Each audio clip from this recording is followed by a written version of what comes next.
오늘도 좋으신 우리 주님의 은총과 평화가 여러분 가운데 함께하기를 빕니다. 최근 어느 신문을 보니까 올해 제일 많이 팔린 책이 뭔가 봤더니 바로 위로에 관한 책이었더군요. 아무래도 불안한 시대고 다들 힘들어하는 분위기여서 용기와 위로를 주는 책들이 많이 팔렸다고 합니다. 위로가 필요한 시대, 오늘 우리가 살고 있는 시대가 아닌가 싶습니다.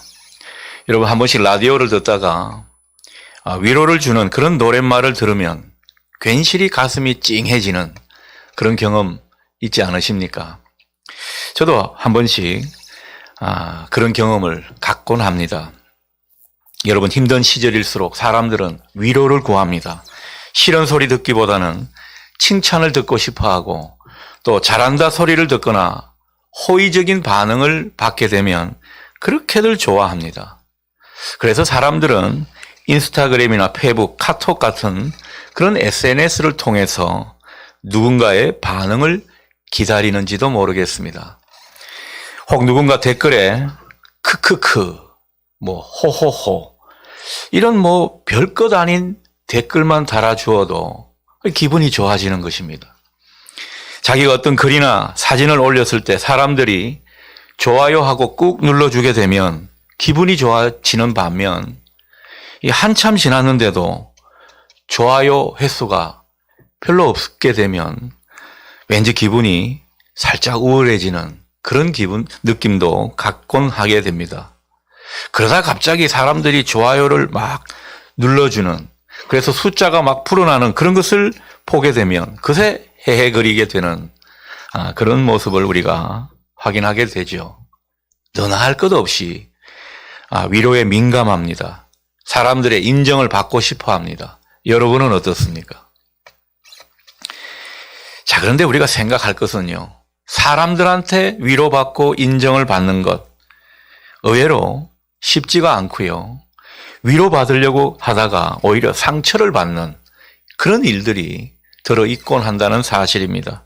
어떤 아내 되는 분이 남편한테 위로를 좀 받으려고 여보 오늘날 나 참 힘들었어 그렇게 말을 건네는데 그때 남편 한다는 소리가 날씨 추운데 싸돌아다니니까 힘들지 이런 말을 건네는 것입니다. 그러면 이 인정머리 없는 인간 꼴도 보기 싫다 그런 마음으로 그날 밥은 그냥 개점 휴업을 하는 거죠. 밥 해주기도 싫은 겁니다. 그러다가 막 싸우게 되는 이런 일들도 있죠. 그런데 이런 생각도 해봅니다. 여러분 그 남편이 꼭 화상이라서 그런 것만은 아닐 거다라는 거죠.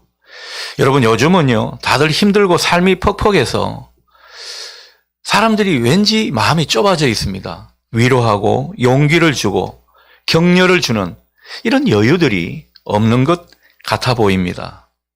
여러분 이런 시절에 우리가 살고 있다라는 거죠. 기억하십시오. 진정한 위로는요 사람들에게서 얻을 수 있는 것이 아닙니다. 우리가 얻을 수 있는 진정한 위로는 하나님에게서 온다는 사실을 여러분 늘 기억하시면 좋겠습니다. 남편이, 아내가, 자식이, 부모가 여러분 사람들이 주는 위로는 한계가 있습니다. 저도 자식들한테 위로한답시고 할 때 보면 위로하다가 잔소리하고 있는 이런 모습을 보게 됩니다. 여러분 사람들에게 기대고 의지해야 되겠지만 너무 기대고 의지하지 마십시오. 정말 하나님께 우리가 기대고 그 하나님에게서 오는 위로를 경험하게 되면 이것은 사람들의 위로와는 비교도 안 된다는 것을 우리가 체험하게 될 것입니다. 여러분 그런 의미에서 오늘 잘 오셨습니다. 오늘 본문이 바로 하나님께서 우리에게 주시는 위로의 말씀이기 때문입니다. 오늘 이 말씀을 통해서 인격적인 하나님의 사랑, 그 사랑을 느끼시는 여러분 되실 수 있기를 바랍니다. 자, 오늘 본문 14절은 이렇게 시작하죠. 시온에 따라 노래할지어다. 이스라엘아 기쁘게 부를지어다. 예루살렘 따라 전심으로 기뻐하며 즐거워할지어다. 여러분 말씀은요 항상 동사를 주목하십시오. 어떤 동사가 지금 반복되고 있습니까? 하나님은 지금 무엇을 표현하고 싶어 하십니까? 기뻐하라는 거죠. 즐거워하라는 것입니다. 여러분 우리 믿는 사람들은 기뻐할 수 있는 사람이고 기뻐해야 합니다. 여러분들 표정을 점검하겠습니다. 과연 기뻐하고 계시는지. 여러분, 우리는 어떤 형편에서든 기뻐할 수 있는 사람이라고 말씀하시는 것입니다. 여러분, 지금 이스라엘 백성들은 어떤 상태입니까? 포로민 상태입니다. 나라의 주권을 잃고 타국에서 떠돌이 생활을 하고 있습니다. 그토록 그리워했던 그 예루살렘을 떠나 있는 상태란 말씀이죠. 그런 사람들에게 하나님은 기뻐하라고, 즐거워하라고 기쁨의 소식을 전하고 있습니다. 때가 되면 반전이 있기 때문입니다. 다시 하나님의 사랑과 축복을 받아서 주권을 회복하고 다시 한번 고국으로 돌아가게 되는 그런 일들이 펼쳐지게 될 것이기 때문입니다. 그래서 영광스러운 예루살렘 시민으로 다시 산다고 하는 거죠. 그러니 그 약속을 미리 하시면서 기뻐하고 즐거워하라 말씀하고 있는 것입니다. 자, 그런데 우리가 볼 것은요, 오늘 이 스바냐 선지자가 이스라엘 백성들이 포로에서 해방되고 주권을 회복하고 다시 예루살렘으로 향해 가고 거기서 살 수 있는 이 모든 일은 단지 정치적이고 사회적인 그런 입장으로 해석하지 않는다라는 것입니다. 어디까지나 신앙적인 문제라는 거죠. 겉으로 볼 때는 역사적인 문제고 정치적인 문제고 여러 가지 사람들끼리 일어나는 일 같지만은 엄연히 이것은 영적인 관점으로 해석해야 된다. 그 점을 우리에게 말씀해 주고 있습니다. 15절 말씀입니다. 여호와가 내 형벌을 제거하였고 내 원수를 쫓아냈으며 이스라엘 왕 여호와가 내 가운데 계시니 내가 다시는 화를 당할까 두려워하지 아니할 것이라. 여러분 어떻습니까? 이스라엘 백성들이 포로에서 해방되고 나라의 주권을 되찾게 되고 그래서 예루살렘 거기서 다시 살 수 있는 이 모든 것은 사람들이 한 일이 아니라는 겁니다. 겉으로 볼 때는요, 지금 식민지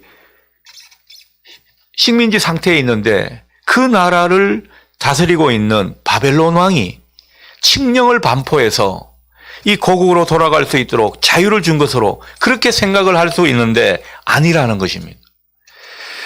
조국의 독립을 위해 애쓰던 그런 사람들이 있겠죠. 그런 애국지사들의 공로 때문에 이런 일이 생긴 것이 아니라는 겁니다. 이 모든 것은 하나님이 하셨다는 거죠. 15절 말씀은 그 점을 분명히 가르쳐주고 있는 것입니다. 다 하나님의 은혜라는 것입니다. 하나님께서 이스라엘의 형벌을 제거해 주셨고 하나님께서 이스라엘에게 내리신 징벌을 거두셨기 때문이다. 그 점을 분명히 말씀해 주고 있습니다. 사실 당시에 많은 사람들은요, 이스라엘 백성들이 나라의 주권을 빼앗기고 포로로 끌려가게 된 그 모든 일을 겪으면서 그렇게 생각했을 겁니다. 야, 하나님이 능력이 없어서 우리가 이런 꼴을 당하는구나. 하나님께서 아무런 힘을 쓰지 못하니까 우리가 이런 상태에 놓여 있구나. 이렇게 생각했다라는 거죠. 심지어 어떤 사람은요, 하나님은 안 계신다. 내가 믿던 하나님은 계시지 않는 것이다. 아니면 어떻게 이런 일이 벌어질 수 있는가? 우리가 하나님의 선민이라고 했는데 그 선민이 이런 대접을 받았어야 되겠는가? 이런 생각을 했다라는 거죠. 그래서 하나님의 존재를 의심한 것입니다. 우리로 말하면요, 이렇게 경제가 어려워지고 내가 정말 병이 들고 그리고 내가 다른 사람들과 함께 가는데 안 믿는 사람들이 우리 믿는 사람들보다 더 잘 살고 더 떵떵거리는 그런 모습을 볼 때 과연 하나님이 능력이 있는 하나님이신가? 우리도 자조하게 되는 것이죠. 여러분, 정말 세상 사람들이 잘 나가고 떵떵거리며 사는데 거기다가 우리가 하는 신앙을 무시하고 핍박하기라도 한다면 우리도 은연중에 과연 하나님이 계신가? 이런 생각을 때로는 할 때가 있다라는 겁니다. 자, 그런 상태에 있는 사람들, 그런 우리들에게 스바냐 선지자는 분명히 말씀합니다. 아니다. 하나님이 능력이 없어서 그런 것이 아니다. 여러분들이 어려움을 겪고 여러분들이 여러 가지 병고를 겪는 것은 하나님이 능력이 없어서 하나님께서 안 계셔서 그런 것이 아니다. 분명히 말씀해 주고 있습니다. 다 하나님께서 이유가 있어 그렇게 하신 것이고, 중요한 것은 그 기간이 끝나면 하나님의 때가 되면 반드시 회복되고 하나님께 돌아오고 하나님의 자녀로서의 영광과 권세를 당당히 누리게 될 것이다. 오늘 스바냐 선지자는 우리에게 그 말씀을 전해주고 있는 것입니다. 여러분, 우리 믿는 사람들은요, 세상을 살면서 믿지 않는 사람들처럼 똑같이 고통받고 힘든 시간을 보낼 때가 있습니다. 아니, 더 못한 시간을 보낼 수가 있죠. 남들이 보면 정말 가련한 인생, 너가 그런 식으로 살면서 뭐 하려고 그렇게 신앙을 가진다고, 예수 믿는다고 난리냐, 이렇게 우리에게 이야기할 법한 그런 상황을 우리는 얼마든지 만날 수 있습니다.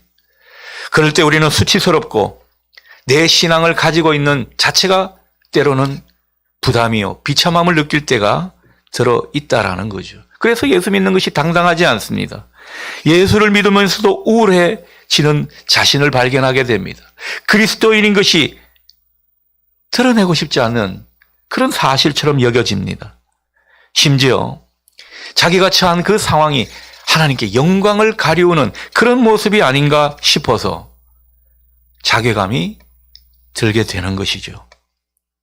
그러나 여러분, 오늘 하나님은 분명히 스바냐 선지자를 통해서 우리에게 말씀을 주십니다. 세상 사람들이 겪는 고통과 고난, 그것과 우리 믿는 사람들의 고통과 고난은 근본적으로 다르다는 것입니다. 여러분, 세상 사람들이, 안 믿는 사람들이 겪는 고생은요, 그냥 생고생으로 끝나는 것입니다.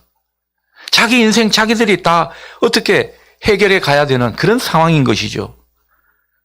그냥 고통을 받아내야 되고 감내해야 되는 것입니다. 그러나 우리 믿는 사람들의 고통은 그냥 고통이 아닙니다. 이것은 하나님의 손길에 맡겨져서 받게 되는 연단인 것입니다. 생고생이 아니죠. 다 이유가 있는 고생인 것이고, 마침내 하나님께 다듬어지고 수리되는 그런 과정을 겪고 나면 그 존재가 반드시 회복되고 하나님의 새로운 축복을 얻게 되는 그런 길로 나아가게 되는 연단의 과정인 것입니다. 하나님의 연단은 당신의 백성을 더 잘되게 하고 더 축복을 얻기에 합당한 그런 그릇으로 만드시는 것이 목적이기 때문입니다. 여러분, 이 하나님의 섭리를 보실 수 있기를 바랍니다. 자, 그러나 우리 하나님 백성들에게도요, 진짜 무서운 형벌이 있습니다. 진짜 큰 고통이 있다라는 거죠. 그게 뭔가 오늘 분명히 말씀해 주고 있습니다. 여러분, 우리 믿는 사람들이 가장 큰 고통은 무엇입니까? 우리가 정말 피해야 할 상황은 어떤 것입니까? 하나님께서 당신의 백성을 버리고 함께 하시지 않는 것입니다. 하나님의 부재가 진짜 우리에게 큰 문제라는 거죠. 고난이 하나님의 부재가 아니고 정말 하나님께서 우리를 떠나실 수밖에 없는 그런 죄의 상태에 있고 하나님께서 싫어하실 만한 그런 존재로 되어 있는 그 자체가 우리는 형벌이고 고통인 것입니다. 하나님 백성은요, 그 어디에서도 하나님의 존재를 느낄 수 없을 때 고통을 느끼게 됩니다. 자기가 아무리 기도해도 응답이 없고 하나님께 예배한다고 해도 하나님의 존재를 느끼지 못하고 하나님을 만나지 못한다면 이게 진짜 형벌이죠. 하나님의 백성이 하나님이 함께 하시지 않는 그 상태가 우리에게는 형벌인 것입니다. 여러분, 그 상태에 아무리 좋은 데 살고 좋은 것을 먹어봐야 기쁠 수가 없는 것이죠. 아무리 많이 가져도 만족이 없습니다. 행복이 손에 잡히지 않습니다. 때로는 살아도 사는 게 아닙니다. 하나님이 우리와 함께 하시지 않기 때문에, 우리를 떠나서 멀리 계시기 때문입니다. 여러분, 이런 존재에 이를 때 우리는 고통을 느끼게 되는 것입니다. 자, 그런데 아무데도 안 계시는 것 같은 그 하나님이 어느새 우리 가운데 계신 것을 느끼게 되고 하나님께 예배드리는 그 백성들 사이에 존재하는 것이 확인될 때 여러분, 우리는 얼마나 기쁨이 차오르는지 모릅니다. 그 하나님이 우리 가운데 계시다는 그 확신이 우리 속에 들게 될 때 여러분, 우리는 기쁘고 위로를 받게 되는 것입니다. 여러분에게 이 은혜가 있기를 소원합니다. 여러분, 우리가 너나 할 것이 없이 삶이 버거운 현실 가운데 처해 있습니다. 사는 게 만만치가 않죠.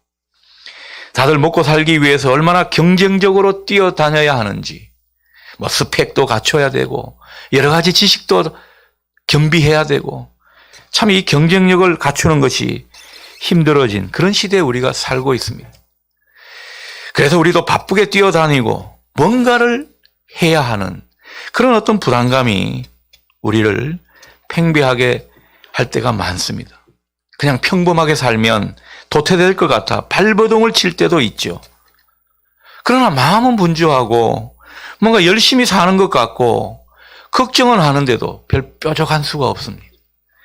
별 재주도 없고 마땅한 대안이나 경쟁력도 없습니다. 그래서 믿는 우리들도 이 세상 가운데서 점점 제대로 살 자신이 없는 그런 상태에 처할 때가 있다라는 것입니다. 여러분, 우리에게 방법이 없습니까? 우리 믿는 사람들이 이런 현실 가운데서 살아갈 방법이 분명히 있다는 것, 여러분 기억하시면 좋겠습니다. 어떻게 사는 것입니까? 바로 저 멀리 계신 하나님, 나와 무관하게 존재하는 하나님이 나의 하나님으로 내 안에 온전히 모셔지는 그 모습일 것입니다. 내 모든 일의 주인으로 제대로 우리가 그분을 모시고 따르는 이 모습 가운데 우리는 하나님이 나와 함께 하신다는 그 사실을 때로는 확신하게 되고, 그것이 확신되기만 하면 여러분, 우리는 사는 것에 자신이 생길 줄 믿습니다. 여러분에게 오늘 이 믿음이 있기를 바랍니다. 세상 사람들이 말하는 뾰족한 수, 뭐 대책이나 대안, 경쟁력 같은 것이 우리에게 잘 보이지 않을 수 있습니다. 여전히 손에 잡히지 않을 그런 상태에 우리도 있을 수 있습니다. 그런데 신기한 건요, 이상하리만큼 확신이 생기는 것입니다. 잘 살게 되고 아무 일 없게 되고 하나님께서 함께 하실 것 같은 그런 어떤 믿음 때문에 당당해지는 거죠. 소위 말해서 똥배짱이 생기는 겁니다. 여러분에게 이 은혜가 있기를 바랍니다. 똥배짱이라고 그러니까 별로 은혜로 여기지 않는군요. 여러분, 우리가 이 땅에서 정말 당당하게 어떤 상황과 조건에서도 기뻐할 수 있는 이런 삶을 산다는 것, 하나님이 나와 함께 하신다는 그 확신이 있을 때입니다. 하나님이 내 안에 온전히 주인 되셔서 우리 삶을 지배할 때 우리는 이런 확신이 들게 될 줄 믿습니다. 우리가 회복해야 할 삶의 지점은 바로 이것입니다. 우리 믿는 사람들은 세상 사람들처럼 치열한 경쟁이나 환경에 내몰려서 믿음을 저버리며 사는 이런 모습이 있어서는 안 될 것입니다. 좀 잘 살아보려고 믿지 않는 사람들처럼 그렇게 경쟁적으로 자기를 내몰지 말아야 한다는 것이죠. 우리는 사는 방법이 다른 사람들입니다. 우리가 그렇게 세상 사람들처럼 살아가게 되면요, 안정감 없이 흔들리며 때로는 고통을 느끼며 살게 될지도 모릅니다. 우리 신자들은 좀 반대로 살아야 합니다. 다른 삶이 있다고 생각하며 살아야 합니다. 그게 바로 구별된 삶의 모습이죠. 어떻게 사는 것입니까? 에라이 모르겠다. 신앙생활이나 제대로 하고 내가 할 수 있는 데까지 최선을 다하자. 그리고 나머지는 하나님께 맡기자. 바로 이 마음으로 사는 것입니다.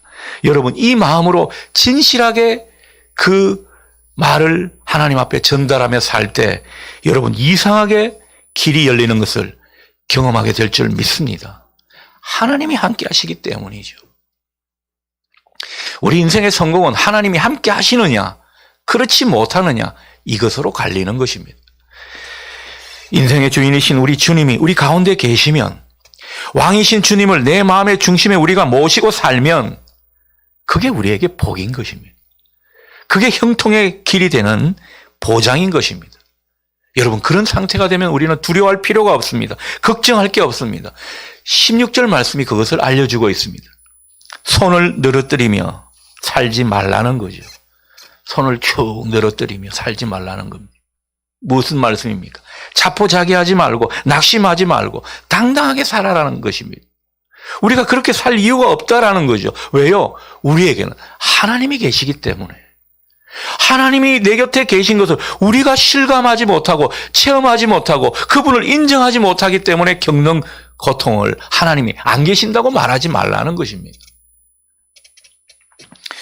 우리 주님이 다스려 주시고 인도해 가시는 인생이 될 때 우리는 얼마든지 당당히 살 수 있다라는 거죠.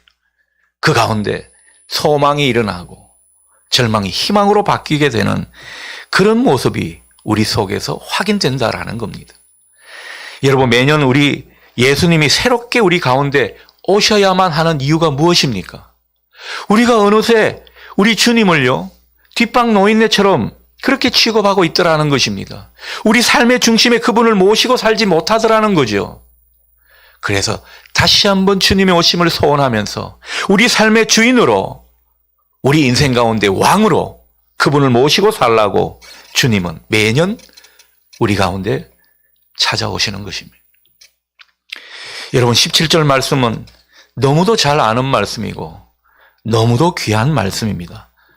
우리 17절 말씀을 다 같이 한 목소리로 읽겠습니다. 너의 하나님 여호와가 너의 가운데에 계시니 그는 구원을 베푸실 전능자이시라. 그가 너로 말미암아 기쁨을 이기지 못하시며 너를 잠잠히 사랑하시며 너로 말미암아 즐거이 부르며 기뻐하시리라 하리라. 아멘. 잠잠히 우리를 사랑하시는 하나님이시라는 거죠. 여러분, 정말 듣기만 해도 읽기만 해도 위로와 힐링이 되는 말씀이 아닐 수 없습니다. 여러분, 우리가 우리 스스로를 가만 돌아보면요, 때로는 너무 스스로에 대해서 연민을 느낄 때가 많습니다. 스스로 별거 아닌 존재로 치부해 버릴 때도 있습니다. 우리가 다 그렇지 뭐, 내 인생이 다 그렇지 뭐, 그렇게 생각해 버릴 때가 있다라는 거죠. 그것은 하나님의 뜻과 다릅니다. 자신의 가치를 잘 모르기 때문에 하는 소리인 것입니다. 우리가 외적인 것만 보기 때문에 하나님의 의도나 하나님의 생각과 하나님의 마음을 파악하지 못하기 때문에 우리는 세상 사람들보다 더 나을 것이 없는 존재로, 오히려 세상 사람들보다 더 못한 존재로 치부해버리게 되는 것입니다. 그러나 그렇지가 않습니다. 우리는 하나님의 자녀들입니다. 세상 사람들과 비교가 되지 않는다라는 거죠. 우리에게는 하나님이 계신다라는 것입니다. 그 하나님을 스스로 느끼고 체험하고 그분을 마주하고 그분과 교제하며 살지를 못하면서 왜 하나님이 없다고 말하고 또 그렇게 스스로를 가련한 존재로 생각하느냐라는 것입니다. 여러분, 우리가 매주 이렇게 대예배를 드려야 하는 이유가 무엇입니까? 하나님이 우리 가운데 계심을 확인하는 것입니다. 하나님이 우리 인생을 다스리고 계심을 확신하는 것입니다. 그러려고 예배를 드리는 것입니다. 그러니 여러분, 예배의 자리에서 더욱더 그 하나님, 나의 하나님으로 오시는 그 주님을 더욱더 부르짖고 찾고 사모할 수 있기를 소원합니다. 예배자로 서는 것이 바로 이런 모습일 것입니다. 그런데 그 하나님은요, 우리에게 어떤 하나님이신가? 구원을 베푸실 전능자다, 이렇게 말씀하십니다. 여러분, 우리가 살면서 신앙하면서 때로는 하나님이 전능하신 하나님이라는 사실을 놓칠 때가 많습니다. 여러분, 우리 하나님은요, 우리의 어려움과 문제에서 얼마든지 건지시고 능력으로 구원하실 분이심을 고백할 수 있기를 바랍니다. 우리 하나님은 기가 막힐 웅덩이에서도 절망이나 무력감 속에 내몰려 있는 그런 상태에서도 우리를 건져내시는 분이십니다. 억석에 재수 없는 그런 인생이라고 사람들이 손가락질하는 그런 모습에서도 우리를 건져내시고요. 정말 죽음으로 내몰 만큼 벼랑 끝 인생길이라 하더라도 거기에서도 우리를 건져내시고 거기에다 희망까지 얹어주시는 분이 바로 우리가 믿는 하나님이십니다. 이 하나님을 다시 한번 마음에 모시고 그분이 정말 전능하신 하나님이라는 사실을 다시 한번 확신하는 이 아침 될 수 있기를 바랍니다. 그 전능하신 하나님의 능력으로 우리가 처한 모든 삶의 문제, 우리가 당하는 고통, 하나님이 해결해 가심을 여러분 보실 수 있기를 바랍니다. 우리를 구원하시는 전능자 하나님이시라고 우리에게 분명히 말씀해 주고 있습니다. 그 하나님이 남의 하나님이 아니고요. 우리의 하나님, 나의 하나님인 것입니다. 여러분, 그렇다면 하나님께서 왜 그렇게 하시는 것입니까? 그 이유는 17절 하반절에서 확인하게 됩니다. 그가 너로 말미암아 기쁨을 이기지 못하시며 너를 잠잠히 사랑하시며 너로 말미암아 즐거이 부르며 기뻐하시리라. 바로 이 말씀인 것입니다. 여러분, 우리는 하나님이 나를 얼마나 사랑하시는지 하나님의 마음으로는 잘 모른다고 생각합니다. 하나님이 우리를 얼마나 기뻐하시는지 여러분 체험해 보셨습니까? 하나님이 우리 존재를 너무너무 기뻐하셔서 노래를 부르신다고 오늘 성경은 우리에게 전하고 있습니다. 우리가 사람들만 상대하고 사람에게만 위로를 받으려고 하니까 이 하나님이 주시는 이 참된 기쁨과 위로를 얻지 못하니까 하나님이 나를 얼마나 사랑하시는지 잘 모르는 것입니다. 여러분, 이 하나님을 이해하고 그 하나님이 나의 하나님으로 받아들여질 수 있기를 축복합니다. 여러분, 사람들은 그렇죠. 되게 나한테 잘해줘야 좋은 걸 선물해 줍니다. 내가 잘해줘야 상대도 나한테 잘해주더라는 거죠. 이게 부모, 자식지간에도 그런 것 같아요. 이 부모한테 좀 잘하는 녀석한테 아무래도 마음을 여는 것이 사람입니다. 사람은 이렇게 한계가 많습니다. 그런데 하나님은요, 우리가 잘했든 못했든 뭘 주든 안 주든 우리 존재를 기뻐하신다는 겁니다. 하나님이 우리를 만드셨기 때문에 우리 존재를 얼마나 기뻐하시는지 모릅니다. 우리의 있는 그대로를 사랑하신다고 말씀하고 있습니다. 여러분, 아무래도 부모님 사랑보다는 할머니, 할아버지의 사랑이 더 깊다고 할 수가 있겠죠. 저희 어머니도 한 번씩 저희 집에 묵으실 때가 있는데 제가 가만 보면 손주 사랑이 참 특심하십니다. 어머니가 젊을 때 저한테 사랑을 저렇게 주셨으면 제가 빗나가지 않았을 텐데 이런 생각이 들 정도로 말입니다. 그냥 있는 그대로 손주들을 좋아하시는 것 같아요. 그래서 제가 한 번씩 삐딱한 마음이 들어서 딴지를 겁니다. 아이고 어머니 뭐가 이쁩니까? 말도 많고 먹기도 많이 먹고. 그러면 어머님이 뭐라고 말씀하시는지 아십니까? 말 많이 안 심심하고 좋다. 말 많이 하니까 오히려 안 심심하고 좋다는 겁니다. 잘 묵으니까 이쁘다. 이렇게 말씀하고 있어요. 여러분, 할머니의 마음이 이렇다면 하나님은 오죽도 하시겠습니까? 하나님은 그냥 우리를 보고 있기만 하면 좋은 것입니다. 마냥 우리를 좋아하시는 하나님, 그 하나님을 오늘 우리도 바라볼 수 있기를 바랍니다. 하나님은 우리가 뭘 잘해서가 아니라 그저 하나님 안에 있으려 하고 하나님을 그 어려운 형편에서도 덕하니 믿으려 하는 그 모습에 신이 나시는 겁니다. 그 자체로 좋아하시지만 그런 모습을 보고 더 신이 나시는 거예요. 기뻐하시는 겁니다. 노래를 부르는 거죠. 우리가 뭐라고 우리를 보고 그렇게 좋아라 하시는지 때로는 이해하다가도 이해가 안 됩니다. 우리가 하나님 앞에 드리는 것은 너무 보잘것없기 때문입니다. 여러분, 예전에 제가 영적으로 바닥을 칠 때가 있었습니다. 정말 무력감이 밀려왔습니다. 자기 연민에 빠졌습니다. 힘든 것도 힘든 거지만 무엇보다 하나님 뵐 때 너무 죄송한 거예요. 제 스스로에 대해서 한심하다는 생각이 들고 하나님께 죄송해서 죄책감이 내 안에 사무칠 때였습니다. 하나님 뵐 면목이 없었던 그런 때였습니다. 그런데 며칠 후 하나님께서 하나님의 사랑을 묵상하는 그런 본문을 저에게 주셨는데 그 말씀을 묵상하면서 제가 하나님 앞에 제 초라한 자신, 하나님께 너무 부족한 제 자신을 내어드리면서 그렇게 기도를 했습니다. 다른 기도가 아니었습니다. 하나님 죄송합니다. 제가 이것밖에 안 됩니다. 하나님 죄송합니다. 여러분, 이 고백만 드렸는데 그 순간 하나님께서 저를 얼마나 사랑으로 붙잡아 주셨는지 모릅니다. 하나님의 사랑을 많이 깨닫게 해주셨습니다.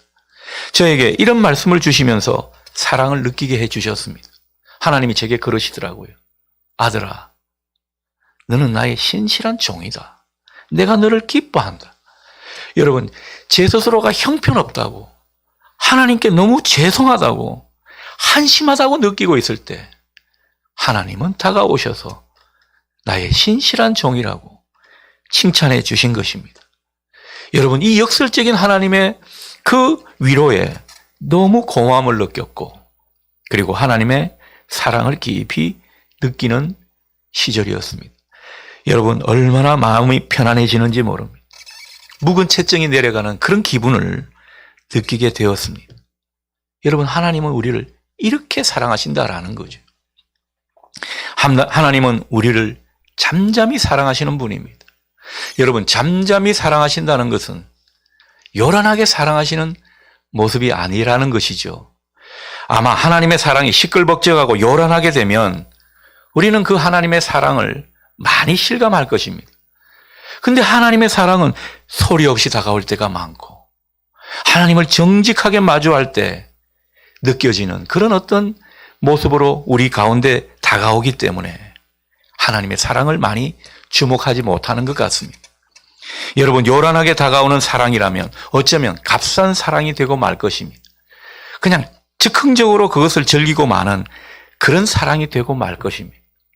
근데 하나님은 우리에게 정말 조용히 다가오셔서 잠잠히 사랑을 주시기 때문에 그 하나님의 사랑은 때로는 묵직하게 남아 있습니다. 여운이 남아 있습니다. 그 사랑의 힘이 결국 우리를 지탱하게 하고, 그 사랑의 힘으로 다시 한번 용기를 갖고 살아가게 되는 것입니다. 여러분, 하나님을 깊이 신뢰하고 바라보는 사람, 이 묵직하고도 우리를 잠잠히 사랑하시는 그 사랑을 느끼고 경험하게 될 줄 믿습니다. 여러분이 그 사랑을 더욱 깊이 깨달아 아는 그런 인생이 되기를 소원합니다. 하나님은 우리가 이 사랑을 깨닫고 하나님께 자발적으로 나아가며, 또 하나님은 그런 우리를 너무너무 좋아하시며 우리 존재를 기뻐하시는 이런 관계로 하나님과 함께 살아가기를 원하시는 것입니다. 여러분, 이런 관계로 하나님과 함께 살아가시는 여러분 되시기를 축복합니다. 여러분, 이 관계 속에서 하나님이 우리에게 주시는 약속이 있습니다. 19절에서 20절 말씀입니다. 그때에 내가 너를 괴롭게 하는 자를 다 벌하고 저는 자를 구원하며 쫓겨난 자를 모으며 온 세상에서 수욕받는 자에게 칭찬과 명성을 얻게 하리라. 아멘. 이전에 괴롭고 쫓기듯 살고 때로는 모욕을 느끼는 그리스도인으로 자긍심이 바닥에 드러나는 그런 삶에서 하나님은 구원해 주신다는 겁니다. 하나님께서 다시 한번 우리를 일으키셔서 칭찬과 명성을 얻게 해 주시겠다. 오늘 우리 모두에게 주시는 약속의 말씀입니다. 여러분, 이 말씀을 아멘으로 받으십시오. 하나님께서 우리를 일으키시고 회복시켜 주시면 우리는 놀랍게도 명성과 칭찬을 얻는 존귀한 하나님의 모습이 우리의 겉모습에도 드러나게 될 줄 믿습니다. 오늘 그 약속을 주신 것입니다. 오늘 여러분에게 이 약속이 기쁨의 소식이 되기를 소원합니다. 하나님께서 오늘의 현실을 우리에게 만나게 하고 견디게 하고 이겨나가게 하는 데는 분명한 이유가 있다고 생각합니다. 그러나 여러분, 그 이유가 무엇인지 때로는 하나님께 물어야 하지만 이유를 다 알려고 하지 마십시오. 여러분이 확실히 알아야 할 것은 우리 가운데 하나님이 다시 계시고 그 하나님께서 우리를 이 삶에서 벗어나게 하시고 회복시켜 주시는 그 약속의 말씀을 주셨다는 이 사실은 분명히 붙으실 수 있기를 바랍니다. 여러분, 이 약속은 믿음으로 받는 사람이 그 약속의 주인공이 되는 것이죠. 우리를 잠잠히 사랑하시며 우리 때문에 기뻐하시는 하나님, 오늘 이 아침 우리 모두가 바라볼 수 있기를 바랍니다. 그 하나님이 우리를 회복시켜 주시고 축복하셔서 우리를 더욱더 복되게 하고 정말 존귀한 하나님의 자녀 만드신다는 이 약속을 더욱 붙드시고 살아가시는 저와 여러분 되실 수 있기를 바랍니다. 여러분, 이 약속은요, 임마누엘의 주님으로 우리에게 더욱 분명히 나타나는 것입니다. 여러분, 하나님께서 우리에게 함께 하신다는 그런 의미로 예수님의 이름을 임마누엘이라 부르셨습니다. 그 주님이 우리에게 선물인 것입니다. 그 주님의 오심이 우리에게 진정 회복의 길이 되고 우리를 복되게 하는 모습인 것입니다. 여러분, 그 주님이 오고 계십니다. 그 주님을 더욱 기대하시는 우리 모두가 될 수 있기를 바랍니다.